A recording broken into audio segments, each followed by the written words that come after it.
So for me, governance, I guess, is the next stage of my career. I started out in the legal profession with a finance and legal background, and then I've spent the last 20 years in an executive capacity in business roles in tough industries, forestry and airlines and engineering. And, you know, that ability to work transforming businesses and cultures has been fantastic. But now for me, governance is about taking all those experiences, those skills, and sharing them in other industries, other companies, and focusing, I guess, primarily more in the strategic and results and compliance space. I guess in addition to that, it's the stimulation you get from working with more in the strategy space, but also working with some quite inspirational directors as your colleagues around the board table. I don't think there's a single answer to this. I think we need to look at each individual company, the industry it's in, the challenges that it might face and the opportunities that may be presented to it now and in the future.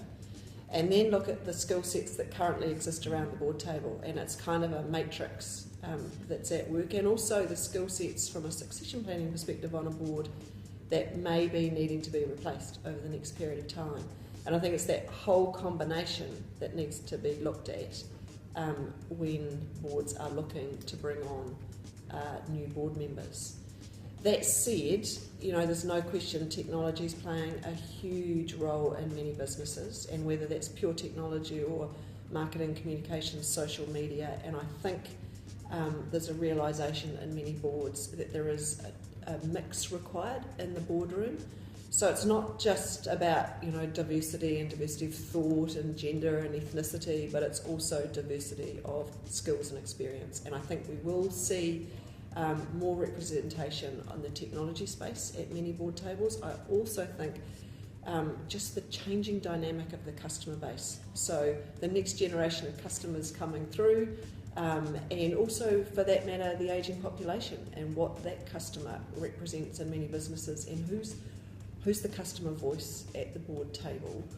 So I think all of that is kind of a melting pot, and what I think will happen is that boards will be doing their assessment of their skill mix, capability mix more frequently, and possibly we might see more changes more frequently at the board table to reflect the needs and skills and experience around the table than we've seen in the past.